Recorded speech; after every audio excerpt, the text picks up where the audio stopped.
E as vitórias que o governo Lula já colheu no Congresso, da aprovação da PEC da transição, a reeleição de Rodrigo Pacheco, mostram que a oposição ao petista, apesar de volumosa, ainda não consegue causar problemas ao executivo.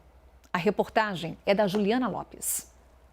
Passada a eleição para o comando do Congresso, as forças políticas que se contrapõem ao governo tentam agora se organizar para mudar esse cenário.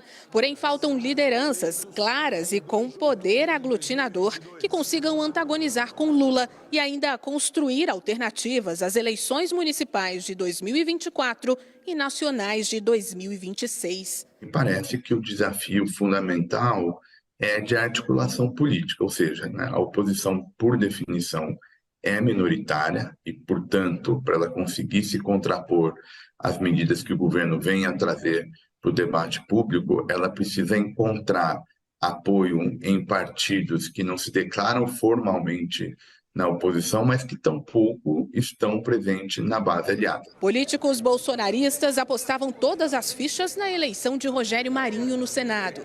O próprio ex-presidente Jair Bolsonaro se empenhou pessoalmente na disputa para garantir espaço ao seu grupo político, mas não conseguiu evitar a derrota. O resultado reforça o domínio do grupo que comanda a casa desde 2021 e que se alinha atualmente a Lula. Aliados de Rodrigo Pacheco ficaram com os principais cargos na mesa diretora do Senado. Marinho recebeu 31 votos na eleição, número insuficiente para impedir Lula de aprovar projetos, mas o bastante para barrar o andamento de uma PEC, por exemplo. O debate mais concreto deve ganhar intensidade agora com a nova legislatura e daí que a oposição vai ter oportunidade, se bem articulada, ela consegue pelo menos fazer com que o governo ou atrase determinados projetos ou precise alterar o conteúdo da agenda que ele vai enviar para o Congresso. O perfil radicalizado de bolsonaristas tende a levá-los ao isolamento no Legislativo após as vitórias de Pacheco no Senado e de Arthur Lira na Câmara. Sobretudo diante da identificação de alguns com os atos criminosos que depredaram a sede dos três poderes em 8 de janeiro. Agora, grupos políticos que foram eclipsados pelo bolsonarismo nos últimos 4 anos vão se esforçar para recuperar relevância e se colocar na dianteira da oposição a Lula. Dentre essas possíveis lideranças estão o governador do Rio Grande do Sul, Eduardo Leite, que assumiu a presidência do PSDB. Os governadores de São Paulo, Tarcísio de Freitas, e de Minas Gerais, Romeu Zema, também despontam como candidatos a capitanear algum tipo de oposição. O desempenho do governo em áreas sensíveis, principalmente na economia, será determinante para saber a importância e o espaço que esses opositores terão no debate público. Vamos falar com a Basília Rodrigues. Ô, Basília, está lá na capital federal, sempre acompanhando movimentação política, bastidor. Qual que é o tamanho da oposição do novo governo? Agora, com essa definição de reeleição de Arthur Lira, de Rodrigo Pacheco, o que a gente pode esperar do desempenho da oposição no Congresso? Olha, na Câmara dos Deputados o cenário é mais tranquilo, porque tem ali um capitão dos deputados, que é o presidente da Câmara, Arthur Lira, recordista no número de votos que levaram a sua recondução ao cargo, né? A sua reeleição como presidente da Câmara.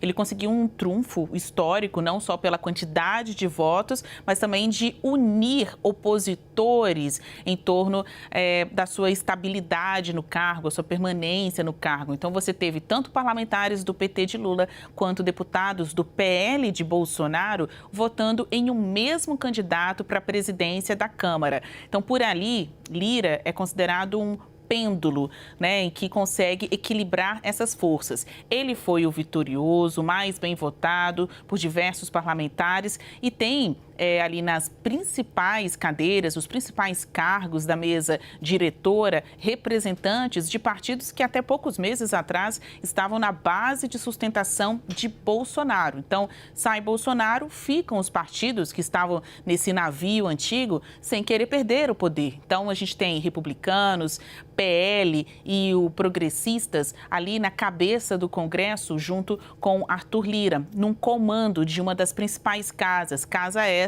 que analisa, entre outras coisas, a eventual abertura de processo de impeachment. Então, processos de impeachment de um presidente da República têm início pela Câmara dos Deputados, mais especificamente pelas mãos do presidente da Câmara. Então, por ali, o cenário é de aparente tranquilidade, mas, claro, tendo como um ativo esta relação com o Arthur Lira. Então, você me pergunta o tamanho da oposição, existe o tamanho de Arthur Lira se sobrepondo aos rumos dessa oposição também. Então, hoje, ele está no controle.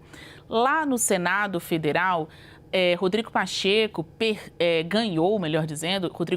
ganhou as eleições em detrimento do candidato Rogério Marinho, que teve 9 votos a menos do que o necessário para ser eleito. Então, foi numa margem assim apertada, mas fato é que um ganhou, o outro perdeu e é isso aí. Só que com 32 votos, aqueles recebidos por Rogério Marinho, quem ainda se diz oposição, e a gente está falando de uma oposição que talvez não se traduza em quantidade de pessoas, mas muito barulhenta, onde está reunido o time de ex-ministros de Jair Bolsonaro, aqueles mais radicais, extremistas da chamada direita, que conseguiram ser eleitos senadores da República para esta legislatura. Então, no mínimo, você vai ter muita discussão acalorada, né, especialmente no Senado Federal, até mais do que na Câmara, com esse time de ex-ministros de Bolsonaro, hoje senadores, numa oposição ferrenha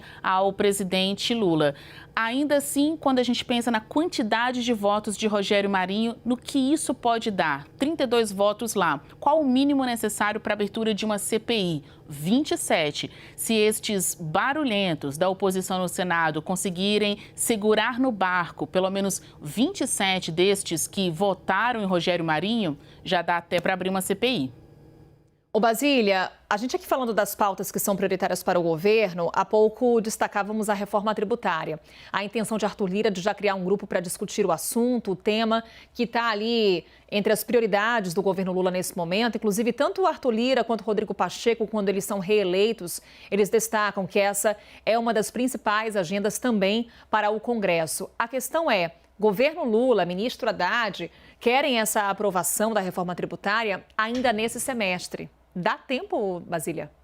Olha, Lira fez chegar a integrantes do Ministério da Economia, com quem ele conversou, esta informação de que vai criar um grupo e que seguirá o calendário, pelo menos das expectativas de aprovação do texto ainda neste primeiro semestre. A ideia do grupo caiu bem entre integrantes da equipe econômica, a equipe do ministro Fernando Haddad. Eles acham que isso promoverá um debate mais dedicado, mais aperfeiçoado sobre estas propostas que tramitam no Congresso já há décadas de reforma tributária. Além disso, divide paternidade, divide importância, grau de importância na aprovação desse texto. Não vai ficar como sendo a reforma do governo, vai ser a reforma que o Congresso quiser aprovar. E um grupo como este, que possivelmente será encabeçado por Reginaldo Lopes, ex-líder do PT, também tendo entre os possíveis relatores Aguinaldo Ribeiro, que é do Progressistas, partido de Arthur Lira, que ajudou a propor, né, ajudou a escrever a proposta que tramita na Câmara dos Deputados. Isso tudo dá mais digitais, né, divide a paternidade desse texto. Tem o governo que, claro, quer sair como aquele que tirará do trunfo, como um trunfo na gestão de Lula, a aprovação da reforma tributária, mas também vai ter esse compartilhamento de responsabilidades e glórias com o Congresso Nacional. Claro que no momento que a gente vê um texto já tão debatido, sendo necessária a criação de um grupo, eu acho que num primeiro momento a gente analisa algo do tipo, por que mais um grupo? Por que mais uma comissão? Só que como eles estão fazendo isso já no início do trabalho legislativo, vindo aí de uma eleição de vitoriosos, né, que conseguiram, depois de uma disputa acirrada, vencer estas eleições, então o campo é de capacidade de mobilização, de alta concentração de esforços para que um texto tão difícil como este, reforma tributária, saia. Mas, claro, se não sair, no fim, não somente Lula, mas também Lira e outros integrantes do Congresso vão sair com os ônus desta derrota. Obrigada, Basília. Daqui a pouquinho a gente volta a conversar. E chove, hein, na capital federal. Daqui a pouquinho a Basília vai trazer para a gente mais bastidores políticos.